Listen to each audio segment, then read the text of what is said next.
Hello, I'm Dr David Waterhouse, Senior Curator of Natural History and Geology at Norfolk Museums Service. Welcome to an introduction to the Fountaine-Neimy Butterfly Collection. Natural sciences collections are an extremely important part of Norfolk Museums Service, as these collections form the bulk of the initial material acquired by the original Norwich Museum when it was formed in 1825.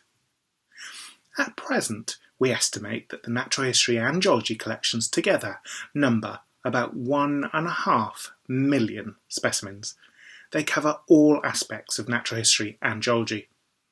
Although they're mainly of East Anglian origin, the collections do incorporate material from elsewhere in Britain, Europe, and the rest of the world. And both natural history and geology collections are regarded by Arts Council England as being of national and international importance. They are designated collections. Invertebrates such as the insect collections form a huge part of what the Natural History Department looks after.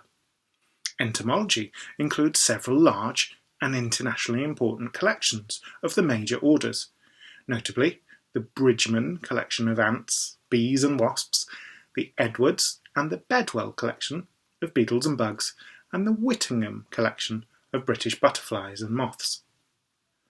But perhaps the most interesting and much loved collection within entomology is the Fountaine-Neimy collection. This collection resulted from a lifetime of accumulation by Norwich-born Margaret Fountaine and her companion Neimy. She travelled all over the world from 1892 to 1940, breeding and collecting butterflies.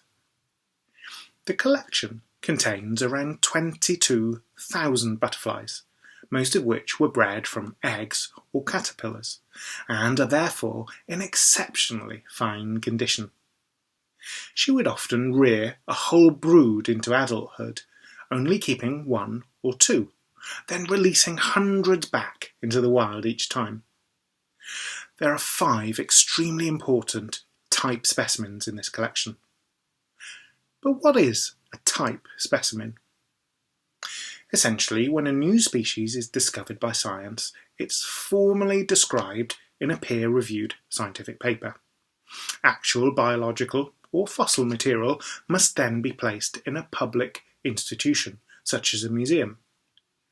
This voucher is there to make sure that the science is testable, and anyone can check that species or something similar that they've discovered against it, so that it's always open for examination.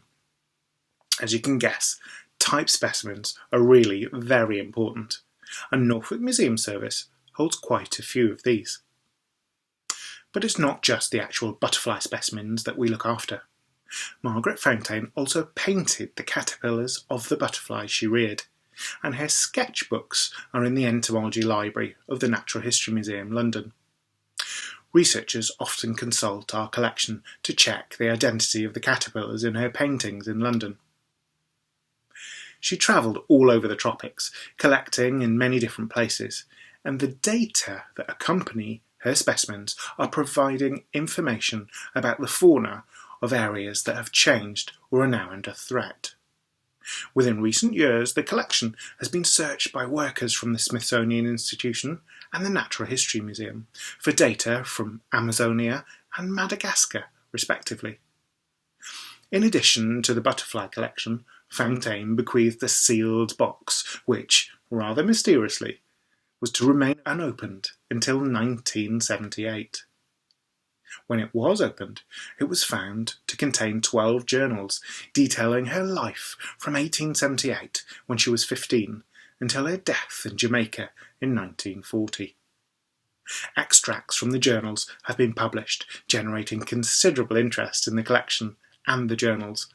Visitors from all over the world have come to study them, and the journals have been subject of several academic theses on Victorian lady travellers, female collectors, Victorian writers, etc., as well as a stage play. The most recent inquiries about Margaret and her travels have been for a possible ballet and even for a New York drag act.